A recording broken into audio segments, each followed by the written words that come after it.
May we present Liam Peacock.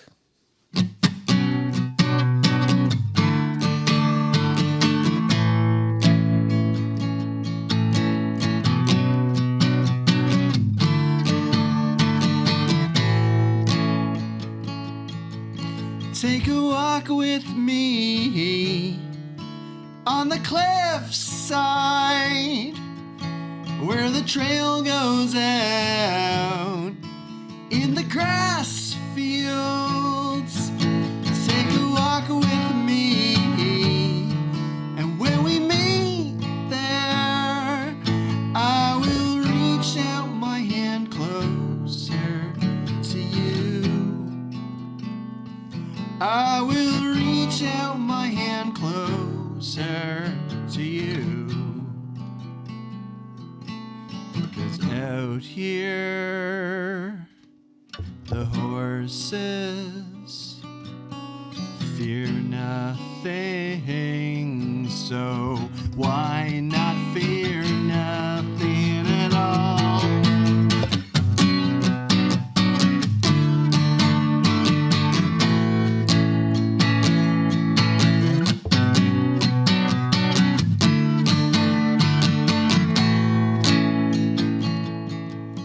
Take a walk with me on the windward side, past the trails in lee of the ocean in hiding.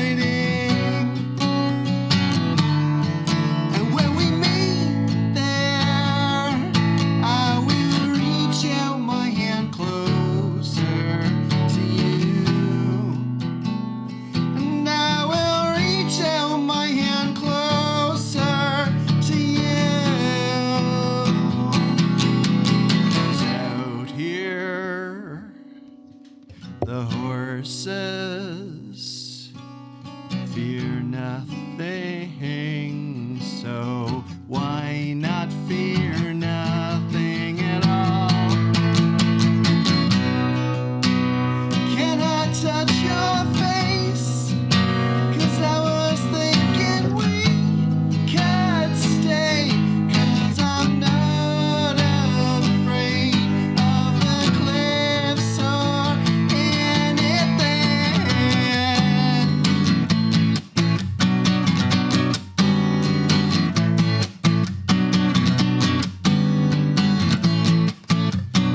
Why not fear nothing at all?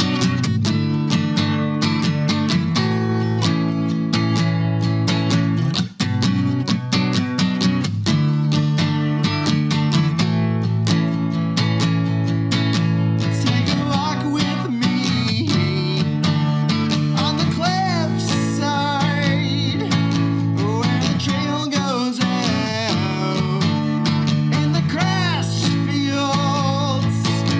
Take a walk with me, and when we meet there, I will reach out my hand closer to you.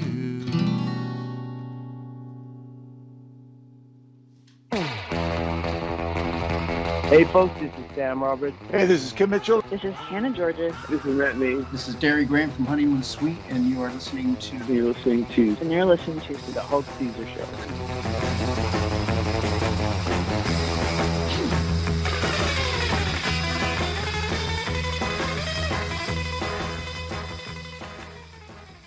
Welcome to the Hulk Caesar Show. I am your host, Hulk Caesar. My illustrious co-host, Newfoundland songbird Emily Malloy, is away on holidays and will be back to join us in a few weeks. A big thank you to Hulk Caesar Show All-Star Liam Peacock for kicking things off with a tune. For the rest of the year, we'll be welcoming back some of our favorite musical performers from previous episodes, starting this week with Liam, who stopped by our former Hot for the Moment studios back in April. More from Liam a little later on. And tonight we're joined by one of the most remarkable figures in Canadian dance. He's trained at the legendary Hamburg Ballet School. He went on to become a soloist with the Hamburg Ballet, a principal dancer with the Alberta Ballet, and an award-winning choreographer whose work has been seen across the country. Now, as the artistic director of Kittiwake Ballet, he is shaping the future of dance right here in Newfoundland and Labrador, including a brand new vision of this year's Nutcracker.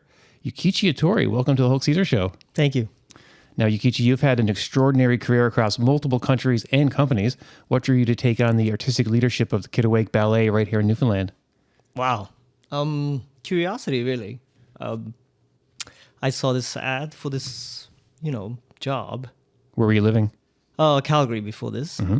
Yeah, I had a small dance school, but then I saw this ad and I heard about Newfoundland, but never been here before. And I'm from Tokyo originally, so like Far East Island, so it's here, and this weird mix of oldest city yet youngest province in Canada. I'm like, what is this? I just got so curious, and I was really excited to start something fresh, something from the ground up, rather than establishment, because my previous companies were all established institutions, Hamburg, Alberta, both. Yeah, so to kind of mold something from the beginning, made me really interested. Amazing. Well, you've been in your role for about a year and a half now. What were your first priorities when you came in as artistic director? Right. Get to know the place, people, the vibe. Yeah. Really, yeah. And I just started reaching out to people to kind of talk with me, because the first year really was just like a whirlwind of, okay, how am I going to do this? What is this place? Who are these people? Yeah, and how's the vibe here? And How would you compare St. John's to, say, Tokyo? Huh. It's interesting. It's like, I imagine what Japan was like after the revolution almost. Mm-hmm. Fresh out of this forced out of isolation, so to speak. Mm-hmm. And people are kind of having this, this feeling of not sure which one they're about to become, or they want to be, I guess. Yeah. It's kind of torn in between and in transition, so to speak. And that actually inspired me to create a piece that we presented last June. Yeah. Now, the school is one of the only the company is one of the only ballet companies in the province. That seems like a huge responsibility. Right. How do you feel about that role, and what do you think that the company represents for Newfoundland and Labrador? Everything dance, really. Like, I'm trained in ballet, but I've worked together with contemporary dancers, hip-hop dancers, learned a bit of flamenco, a bit of no theater from Japan. So I do understand that, a true skill and knowledge jumps across the genres. Mm-hmm. So, and since we are really the only company, I really feel responsible to represent every aspect of it. So yeah, that's what I'm trying to do. Nutcracker is a ballet. Sometimes we do contemporary work. I'm happy to do a public showing as well. During the Canada Games, we did the performance outside Water Street. Oh, yeah. Cool. That must have been a nice big crowd and a lot of activity. Yeah, people stop and look and just keep going, and that's fine too. Yeah, it's fun. Amazing. Well, you mentioned this year's Nutcracker. It's going to be a major production under your direction. Mm-hmm. When is it, and what can audiences expect from your interpretation of the holiday classic? Right. Yeah, the show is from 11th of December to 14th. We have 5 shows at the Arts and Culture Center. Cool. Yeah. I mean, the choreography is from the previous director, Martin Vallet.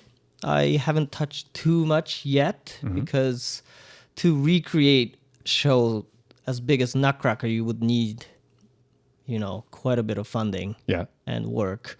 So what I'm just trying to do right now is just brush up the skills, the quality, making sure everything is running smoothly. How many people are in a production like that? How many altogether, like on stage and behind?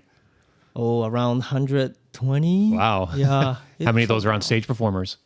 100. Oh, wow. Because they're, from kids to parents, who are happy to be part of this big production. It's actually 39th year that we're performing this. So, next year is the big 40. Yeah. So we got to see how that goes. But yeah. Amazing. When you think about the future of Kittiwake Ballet, what are the big goals that kind of excite you the most?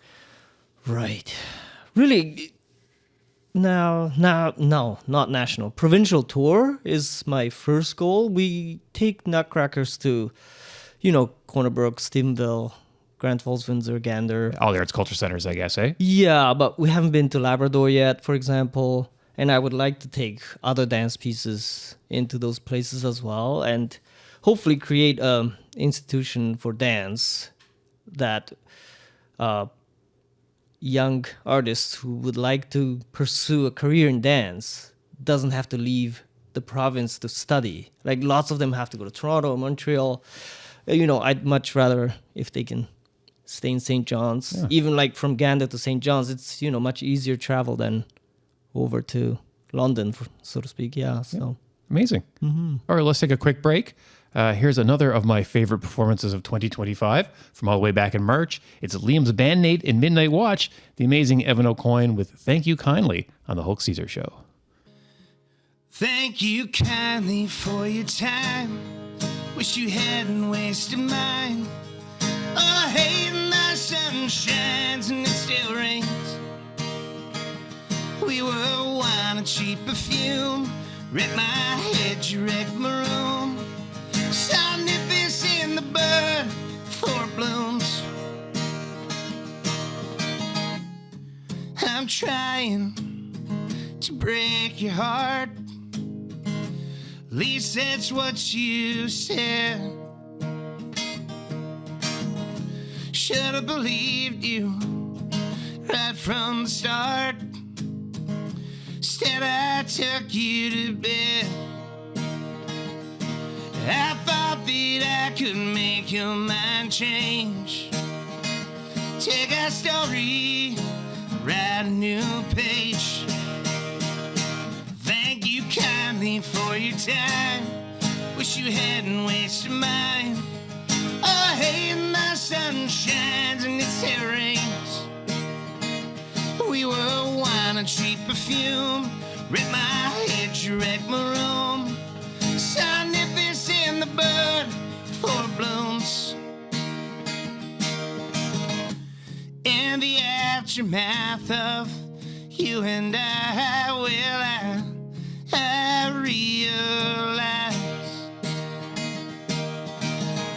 shouldn't let you into my life where you cause so much strife. I thought that I could make your mind change. Old dogs, new tricks don't mix, so they say. Thank you kindly for your time. Wish you hadn't wasted mine. Oh, hey, and the sun shines and it still rains. We were wine and cheap perfume. Wrecked my head, you wrecked my room. Saw nippers in the bud for blooms. Thank you kindly. Thank you kindly. Thank you kindly. Thank you kindly.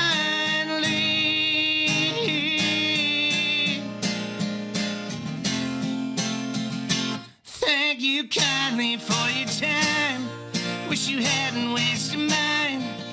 Oh, hey, the sun shines and it still rains. We were wine and cheap perfume. Wrecked my head, you wrecked my room.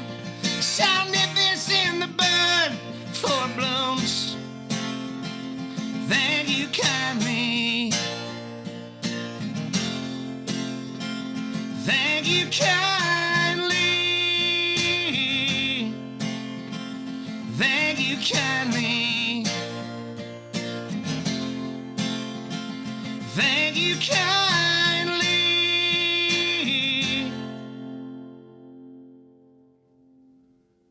Welcome back to the Hulk Caesar Show, where we're joined by Yukichi from Kittiwake Ballet.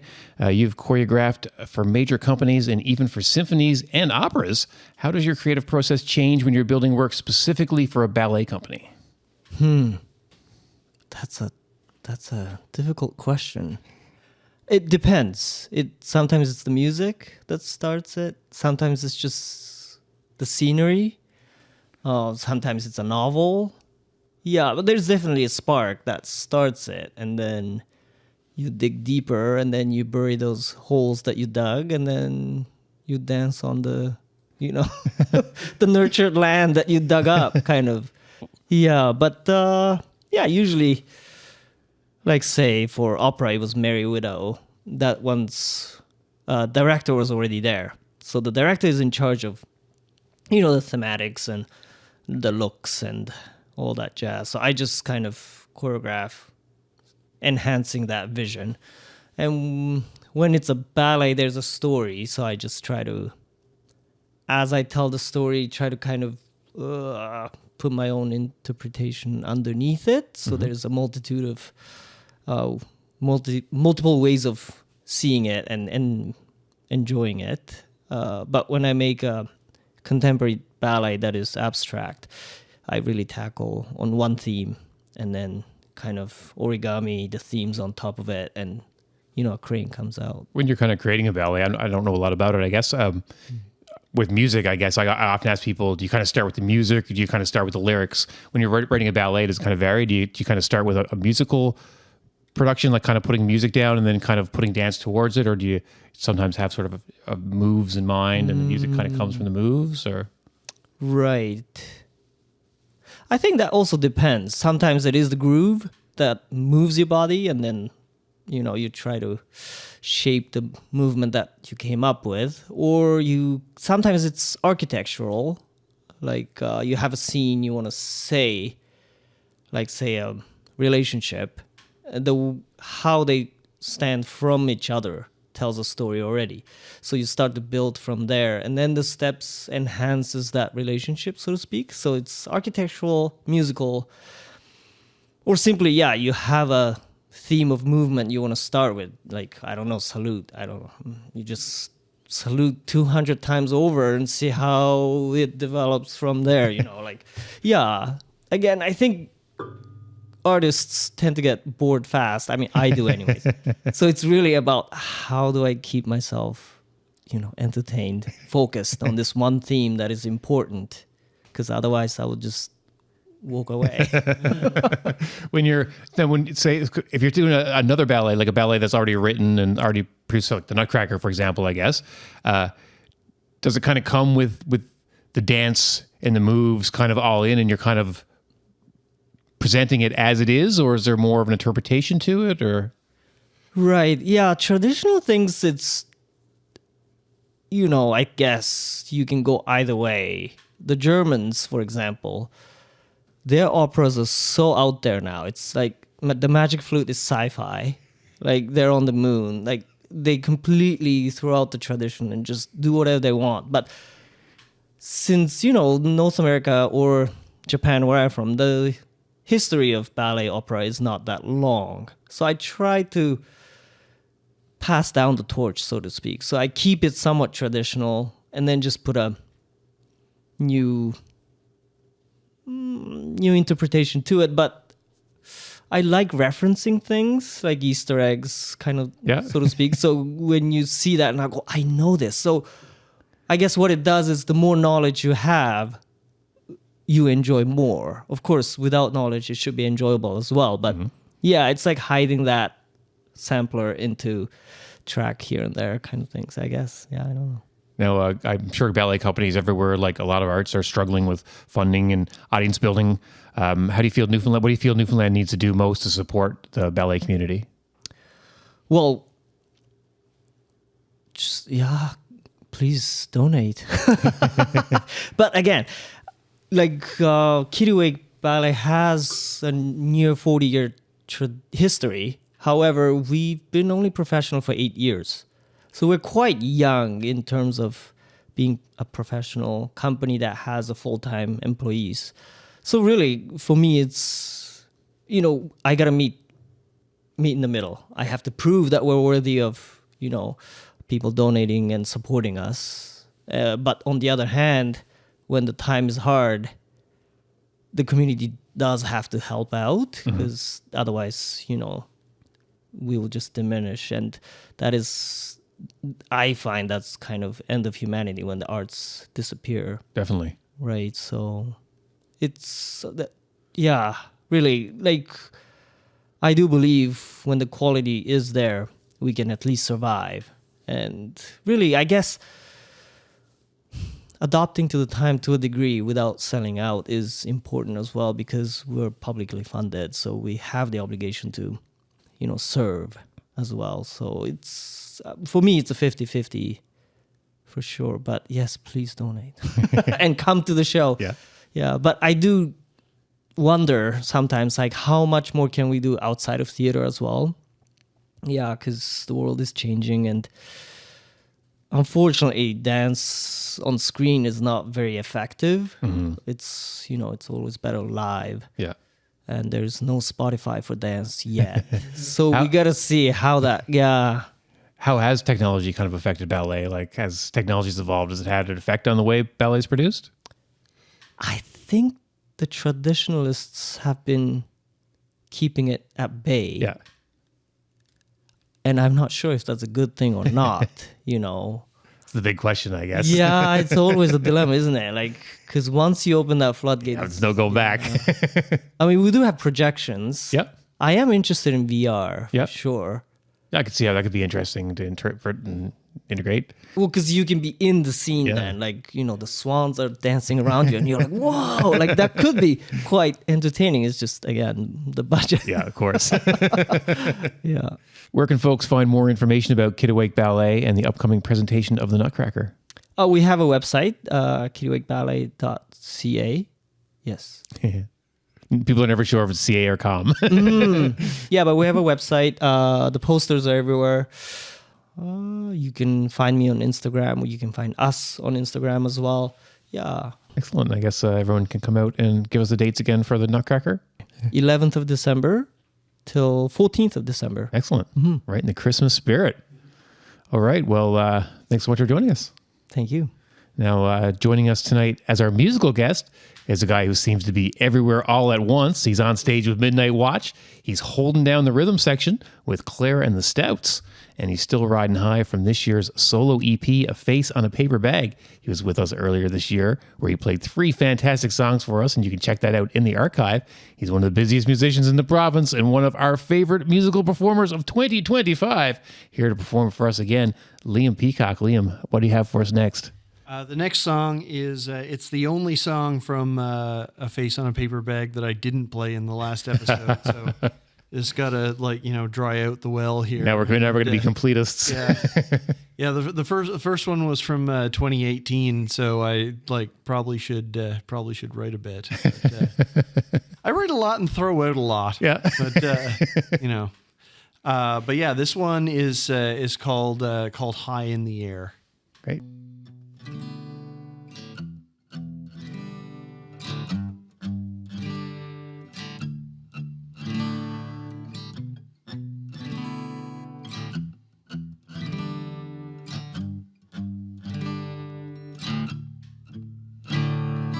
High in the air, on the water's edge.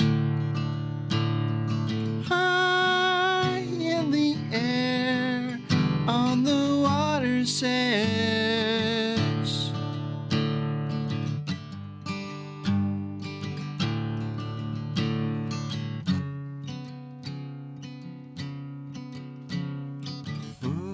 Footsteps squeak on the tile floor, on concrete, weighing down solid board. I wonder for the older world, columns where the sewage swirls down to the bones of the dogs that sit under me. High in the air, on the water's edge. High in the air, on the water's edge.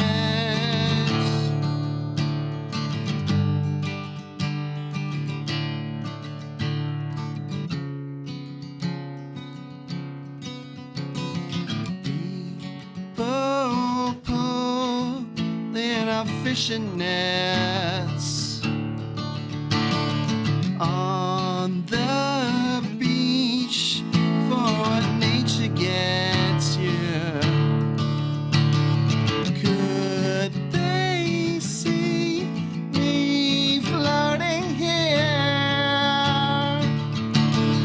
in the future coming near after the fall of the docks that sit under me?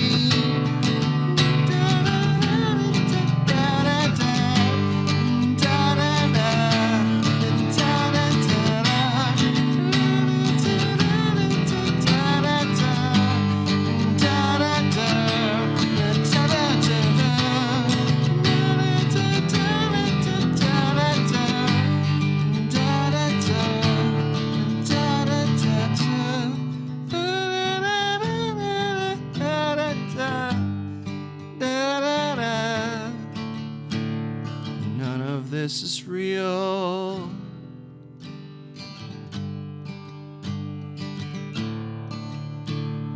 None of this is real.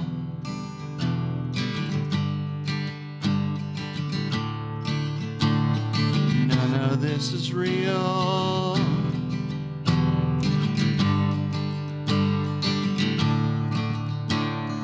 None of this is real.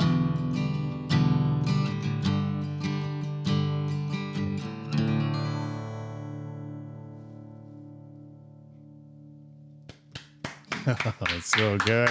I love you. it. Thank Love it. I'm gonna get you down here one day and make you do some Fur Packed Action songs for me because I think you can really nail them. Okay, I'll have to try. Yeah. Now, Liam, thank you so much for joining us again. This time as a Hulk Caesar Show All-Star. Pretty fancy title. Ooh. You're involved with both Midnight Watch and Clearing the Stouts. Now, two very different projects. How do you balance your musical identity between both those bands? I mean, my aim is to let no one know what my primary instrument is. My goal is always for people to show up at shows and say like, wasn't that guy? Wasn't he doing something else? And in the case, and you know, I'm here with my acoustic guitar, and then with Midnight Watch, it's bass and the high and loud harmonies and occasional keys. Sometimes while I'm playing the bass, so like doing that, and then with Claire, I'm playing keys. And you know, I just really want to confuse people. That's what I aim to do. Excellent. Yeah. Now, Midnight Watch is gearing up for a Blue Rodeo-esque show at the Black Sheep Day of Christmas. Can you tell us what that's all about? Yeah, we're just I think anyone who heard us who's heard us could tell that, you know, that's a band that's in our DNA. Mm-hmm. Like Evan's the primary mover when it comes to the songwriting in our band, so it shows most through what he brings to the table. But you know, when you're playing that kind of like alt rock Canadiana, alt country Canadiana rock kind of sound, it always helps to be able to like just reach back and be like, yeah, what would Baz do on the bass here, and kind of follow that lead. So yeah, we're gonna be doing 2 sets, and we're just piling up a whole bunch of Blue Rodeo songs. Amazing. For those keeping score at home, it's exactly 50-50 between Keeler and Cuddy songs. Nice. And we initially tossed around the idea of splitting those roles up between Evan and I, but Evan knows too many songs and I don't know enough, and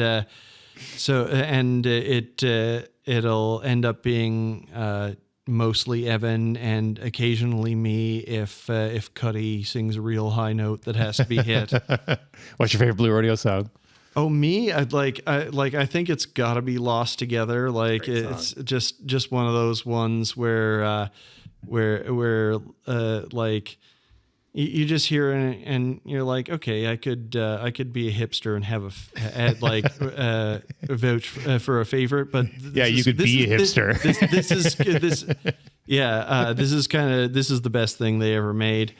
Also, it's got a great cello line, which I'm gonna jump on that at the show and hand off the bass to Kieran. People are really gonna be confused. Again, then. I'm just really trying to confuse people. I mean, like, is that a bass? No, it's kind of vertical, but yeah. So yeah, and it's always fun, like the whole tribute show thing. It's always fun to like really get inside what another band is doing and just kind of learn about their process. Yeah.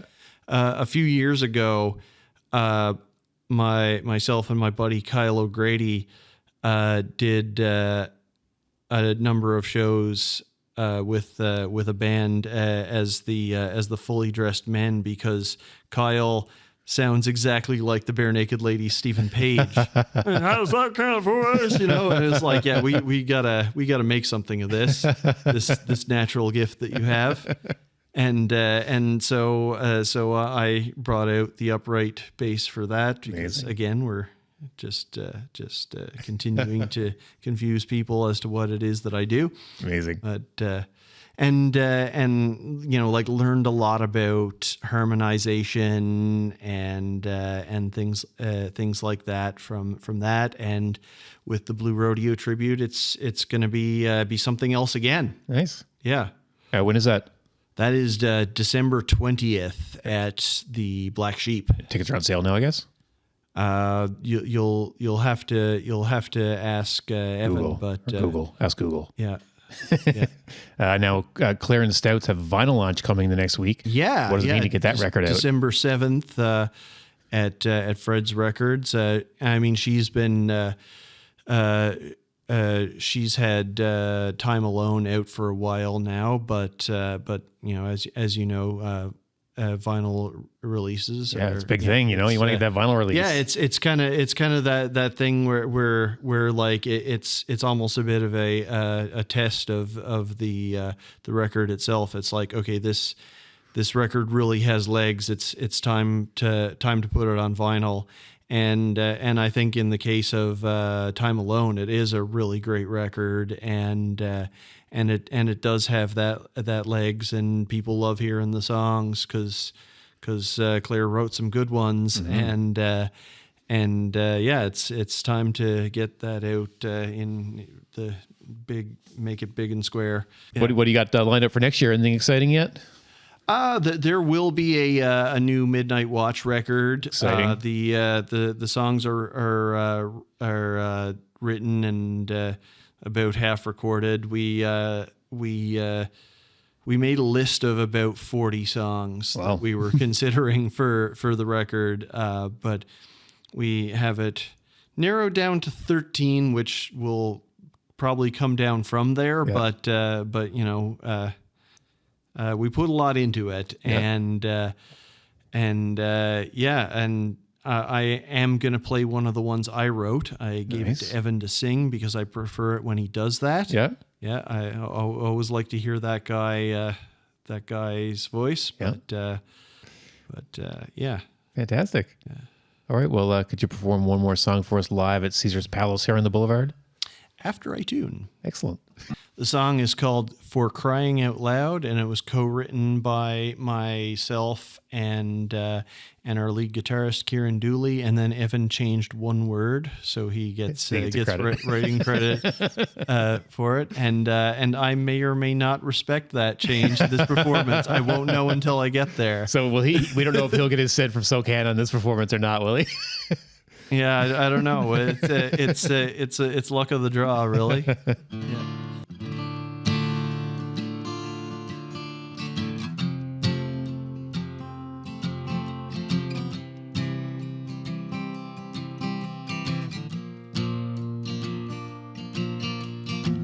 They built a metaphor here at the mud flats, where the crumbling road fell down. Now it's better for watching the tide go out.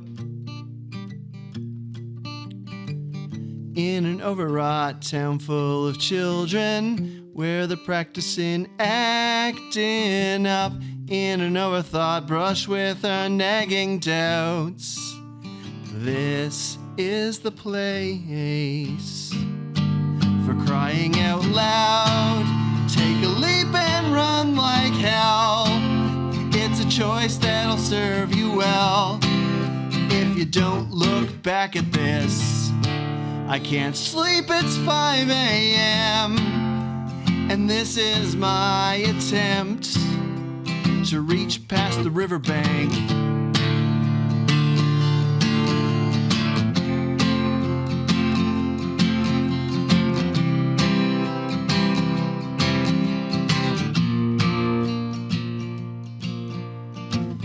On the precipice of something important, I'm not ready to face this yet. What kind of mess is this? Pretense of being fine.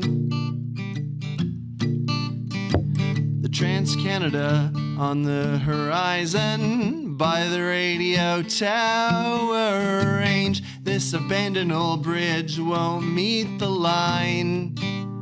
This is the place for crying out loud. Take a leap and run like hell. It's a choice that'll serve you well. If you don't look back at this, I can't sleep, it's 5 a.m. And this is my attempt to reach past the riverbank.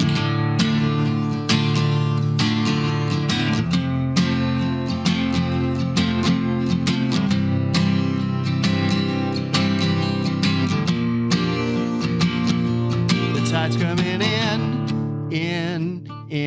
The tide's coming in. The tide's coming in.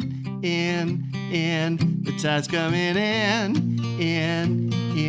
The tide's coming in.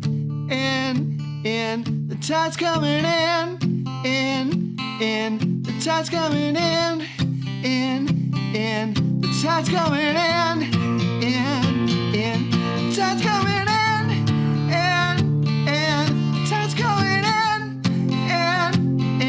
The tide's coming in,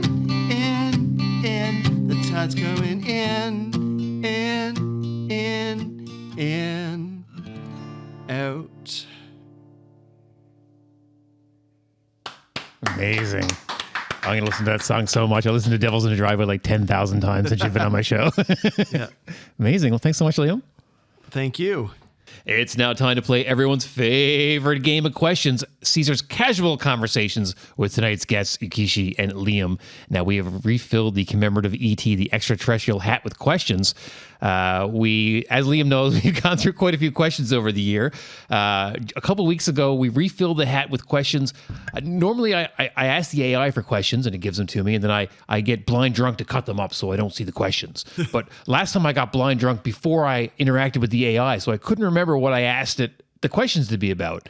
And we tried them for a couple of weeks. I don't know. They were a little bit wishy-washy. So I tossed those ones. We've gone back to the remaining ones that were from the time before, which were the retro questions, which we thought we were number one. So the way it works, you draw a question. If you don't like the question, don't read it out loud, throw it over your shoulder. But if you do like the question, you read it out loud, you give it a quick answer. We'll all give it a quick answer, and we'll all take a turn. Kind of. You didn't tell me this involves getting drunk with scissors. I got a paper cutter. It's a guillotine. Oh my goodness!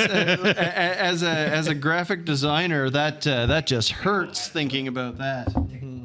I have had paper cutter accidents. Oh boy! All right. If you don't like the question, you can throw it on the floor. Okay.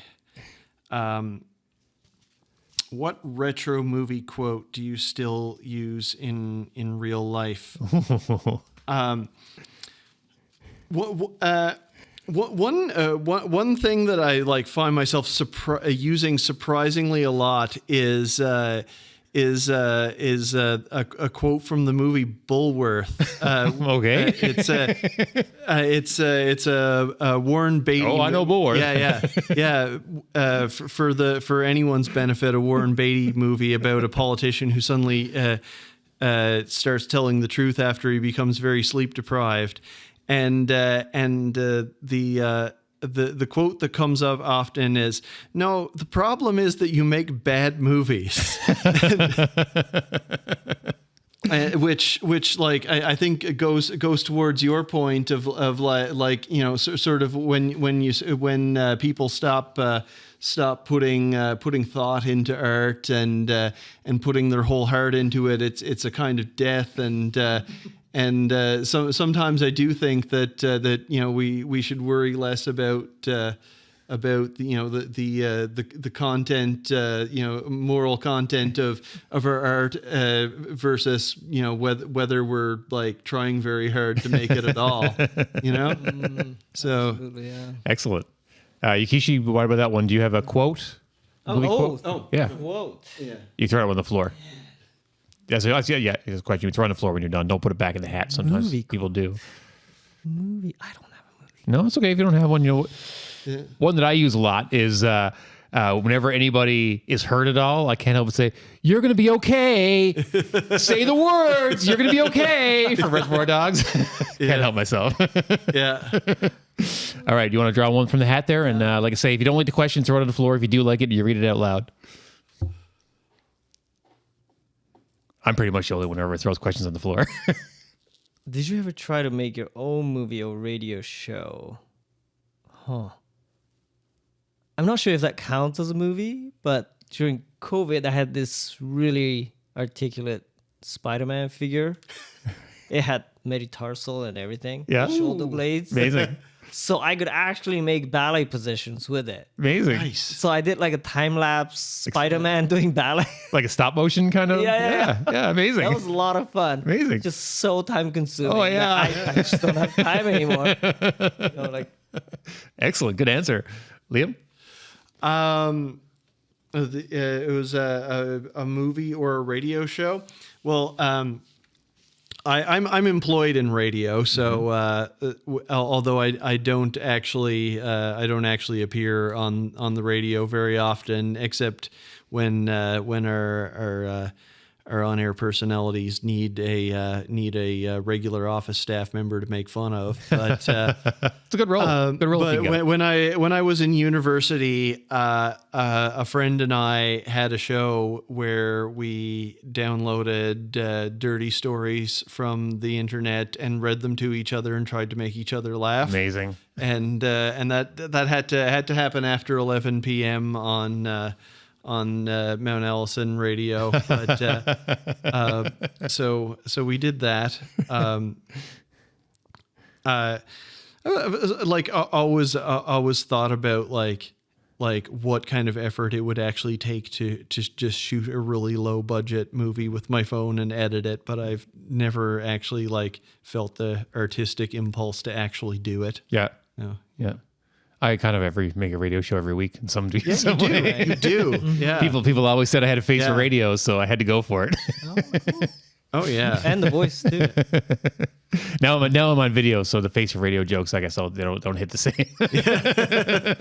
Yeah, it's a visual world now. We used to do radio back in the 90s. Me and my friend Adam Hunt did the morning show on CHMR for a year when we were like 18, 19. Did you read each other dirty stories? We didn't, No? but if we had heard about that, I'm sure we would have given it a try.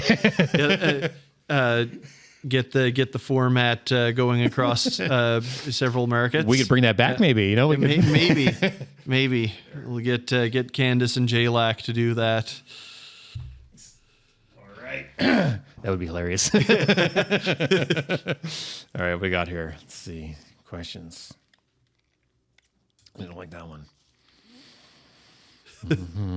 What music video scared or thrilled you as a kid? Well, I would say it thrills me now, but as a kid, it scared me. And I went as far as to interview the artist's child at one point to see if they had any experiences with these things. And it was the puppets from the Land of Confusion video by Genesis of Reagan and Gorbachev, I think. And they were really crazy. Do you remember that video? They were they're puppets, but they were kind of scary looking. And I interviewed Simon Collins a couple of years ago, who's Phil Collins' son, and asked him, because he's about the same age as me, and I was like, do you remember those puppets? And he's like, yeah, I was kind of scared of them, but I never actually ran into them. So yeah. That was what scared me. Yeah. Any music videos you remember scaring or thrilling?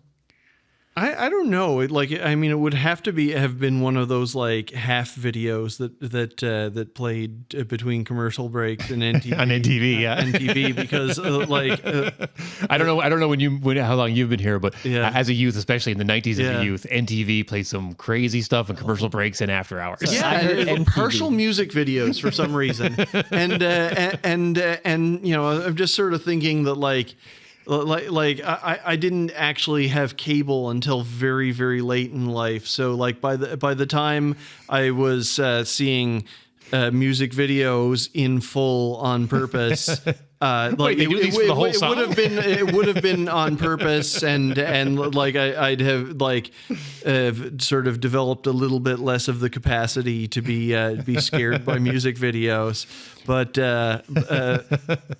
you know. Where like if it was going to be like something like Marilyn Manson, you'd be like, oh, okay, that's what it's supposed to look like. That's his whole thing. But if I was actually, you know what? I was probably genuinely weirded out by the video to the Ballad of Peter Pumpkinhead Yeah. by the Crash Test Dummies. I can I see think that. that would have hit at the right time in my life. Good answer. I just had to like keep talking until I actually knew what I was talking about. That's a common thing for me. Yeah. But Excellent. yeah, Excellent.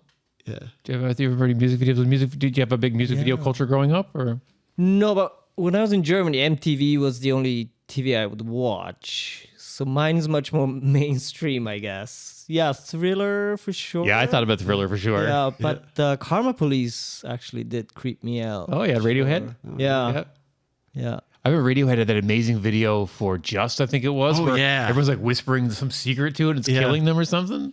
Yes. That was the golden age of music videos right around then, like that 2 or 3 year period. REM's Everybody Hurts video. Yeah. Meatloaf was doing like full on movie videos. Right. yeah. Golden age. Yeah. Excellent. That's about all the time we have for tonight. Yukichi Hattori and Liam Peacock, thank you so much for joining us, guys. Thank you. Thank you for having us. We've got some gifts here for you. So first of all, we'll get you to sign the flyer after we'll put it on the wall. Oh, cool. And then Liam, you already had volume 3, I believe, with the mall photos, I yeah, believe. okay. So you get a collector's edition of volume 1. Volume 1 of my high school agenda. That includes the O.J. Simpson verdict, when Dennis Rodman got traded to the wow. Bulls, when I failed my driver's license test. It's all in there. goodness. And here's one for you as well. Here you go. That one is the newest one. That's volume 3. Today in 1995, when I skipped school and went to the Avalon Mall with a disposable camera, told people I worked for the Telegram and asked if I could take their picture. Oh, wow. And so there's all these pictures from the 1995 Avalon Mall in there for you to see. And there's a little barcode in the middle. You scan it, and it'll take you to an app of songs that Emily has played on this very show.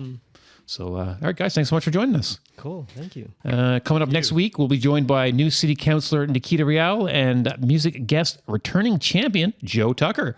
For Yukichi, Liam, the absent Emily, and myself, I'm the Hulkster. Thanks for watching The Hulk Caesar Show.